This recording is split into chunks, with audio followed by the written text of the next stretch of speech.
Assalamualaikum warahmatullahi wabarakatuh. Perkenalkan, nama saya Yunisa Bella Puspita dengan NIM 20321-100127 dari kelas Agribisnis B. Di sini saya akan mempresentasikan mengenai perencanaan usaha tani komoditas padi di Kabupaten Kediri. Latar belakang, komoditas padi sudah sejak lama merupakan indikator perekonomian Indonesia. Hal ini berarti bahwa harga beras merupakan cerminan kemampuan suatu negara dalam mengelola ekonominya. Manajemen produksi padi memiliki pengaruh terhadap pengolahan konsumsi dan berdampak sektor lain. Pada tahun 2020, Provinsi Jawa Timur juga menduduki peringkat pertama penghasil padi terbesar di Indonesia dengan total 9,94 juta ton dari luar panen sebesar 1,75 juta hektar. Sentra pengembangan padi di daerah Kediri adalah Kecamatan Papar dengan rata-rata 62,77 kW per HA. Pelemahan dengan rata-rata 26,73 kW per HA, Kunjang dengan rata-rata 62,26 kW per HA, dan Purwasi rata-rata 62,46 kW per HA, di mana kecamatan-kecamatan tersebut terdapat gabungan kelompok tani atau Gakoptan yang mampu membeli produk padi dari petani atau kelompok tani anggota untuk selanjutnya dipasarkan dalam bentuk beras. Selanjutnya yaitu perencanaan aspek non-finansial. Di sini saya mengambil komoditas padi dengan status lahan milik sendiri, dengan masa hidup tanam padi dari tanam hingga panen berkisar antara 2-4 bulan. Untuk perawatan dan pemeliharaannya ada yang pertama yaitu persiapan media tanam. Media tanam untuk menanam padi haruslah disiapkan minimal 2 minggu sebelum menanam. Persiapan dilakukan dengan mengolah tanah sebagai media tanam. Tanah harus dipastikan bebas dari gulma dan rumput liar. Jangan sampai pertumbuhan tanaman padi terganggu karena harus berbagi nutrisi dari air dengan rumput-rumputan liar. Jika sudah bebas dari tanaman liar, tanah dibasahi dengan air lalu dilakukan pembajakan. Pembajakan dilakukan untuk mempersiapkan tanah dalam keadaan lunak dan gembur, serta cocok untuk penanaman. Yang kedua yaitu pemilihan bibit. Bibit pada tanaman padi harus memulai pengujian terlebih dahulu untuk menentukan kualitasnya. Pengujian dilakukan dengan merendam sekitar 100 butir benih padi dalam air. Setelah 2 jam periksalah benih tersebut. Cara menanam benih padi yaitu dengan periksa benih dilakukan dengan mengidentifikasi perubahan pada benih. Yang ketiga yaitu persemaian. Persemaian dilakukan setelah menentukan bibit yang unggul.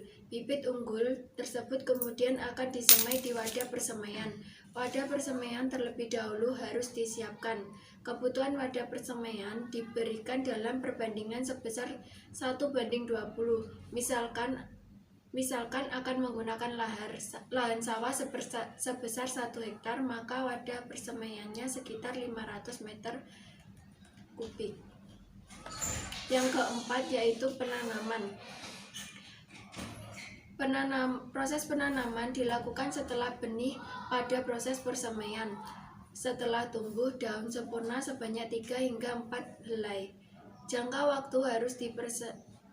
waktu dari persemaian ke bibit siap tanam umumnya sekitar 12 hingga 14 hari saja. Jika sudah siap tanam, pindahkan bibit dari lahan sampai ke lahan tanam. Pemindahan dilakukan dengan hati-hati dan tidak merusak tanaman. Penanaman dilakukan pada lubang-lubang tanam yang telah disiapkan. Yang kelima yaitu perawatan lahan. Perawatan lahan dilakukan dengan 3 hal, yaitu penyiangan, pengairan, dan pemupukan. Penyiangan dilakukan dengan menjaga kebersihan lahan dari tanam pengganggu. Penyiangan harus dilakukan rutin setiap periode waktu tertentu, bisa dilakukan 2 minggu sekali atau 3 minggu sekali. Lalu untuk pengairan diberikan sesuai kebutuhan, seperti pada tanaman lainnya. Pastikan tidak ada kekurangan atau kelebihan air. Selanjutnya, untuk pemupukan dilakukan pertama kali setelah tanam padi berusia 1 minggu. Yang keenam yaitu pencegahan hama dan penyakit. Hama dan penyakit dicegah dengan memberikan pestisida. Yang terakhir yaitu panen. Panen dilakukan dengan tanda-tanda hasil padi yang sudah menguning dan merunduk dengan menggunakan sabit gerigi untuk memanen dan diletakkan hasil panen pada tikar dengan memotong beras dari dalam bulir-bulir padi yang ada. Dari perhitungan yang diperoleh pada hasil perencanaan usaha komoditas padi di Kabupaten Kediri oleh Bapak Agung, rata-rata yang diterima Bapak Agung sebesar 60 juta dalam satu musim panen. Pengolahan rata-rata yang diterima didapat dari banyak hasil panen padi sebanyak 7.500 kg dikalikan dengan harga pasaran yaitu 8.000. Keuntungan yang didapat petani sebesar 52.203.496. Pendapatan total penerimaan setelah dilakukan dengan biaya produksi. Usaha tani petani dikatakan untung karena pendapatannya bersifat positif. Nilai RC rasio yang diperoleh lebih dari 1 sehingga dapat dikatakan bahwa petani padi mengalami keuntungan. Lalu nilai BEP produksi komoditas padi akan berada di titik untung jika produksi padi sebesar 974 kg. 974 kg. Sedangkan BEP rupiah komoditas padi akan berada di titik untung dengan harga penjualan sebesar 1039. Selanjutnya yaitu sumber pembiayaan. Dari hasil wawancara, biaya yang dikeluarkan Bapak Agung yaitu dana pribadi. Adapun kendala yang dihadapi petani yaitu modal terbatas dan terkadang kebutuhan perawatan panen dan pasca panen yang selalu meningkat dan itu menyebabkan kesulitan mencari modal.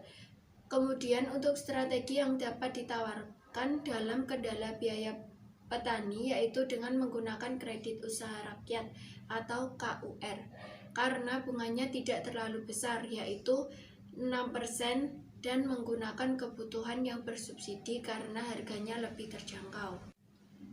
Selanjutnya yaitu kelebihan dan kekurangan program asuransi. Dalam penggunaan program asuransi terdapat kelebihan yang bisa didapatkan petani, yaitu AUTP menjadi proteksi petani dari kerugian akibat gagal panen. Lalu penggunaan AUTP sudah sangat familiar di kalangan petani, sehingga mulai banyaknya petani yang menggunakan asuransi tersebut. Selanjutnya yaitu premi yang dibayar tidak memberatkan petani.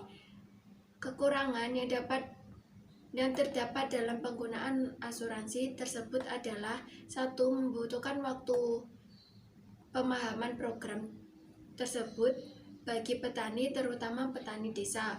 Yang kedua yaitu terdapat beberapa syarat menerima asuransi usaha tani padi, yaitu harus tergabung pada kelompok tani terlebih dahulu. Lalu ada biaya kemitraan. Usaha padi milik Bapak Agung tidak menjalani hubungan kemitraan dengan pihak mitra dalam meningkatkan hasil produksi dan penjualan, karena usaha milik Pak Agung ini merupakan usaha tani milik pribadi. Hal tersebut bisa menjadi penghalang atau ada beberapa kendala petani dalam meningkatkan keuntungan. Untuk itu, Bapak Agung sebaiknya melakukan modal kemitraan yang merupakan modal kerjasama operasi agribisnis atau KOA. Dengan bergabungnya petani ke KOA, petani akan mendapatkan kelompok mitra yang menyediakan lahan, sarana, dan tenaga kerja, serta perusahaan mitra menyediakan biaya modal. Keuntungan bisa bagi sesuai dengan kesepakatan yang telah dibuat. Selanjutnya yaitu kesimpulan. Dari hasil informasi yang didapat, sebaiknya Bapak Agung sebagai petani padi lebih meningkatkan perencanaan pada aspek finansial dan non-finansialnya agar mencapai keuntungan yang lebih baik. Sekian presentasi dari saya, bila ada kurangnya mohon maaf. Terima kasih. Wassalamualaikum warahmatullahi wabarakatuh.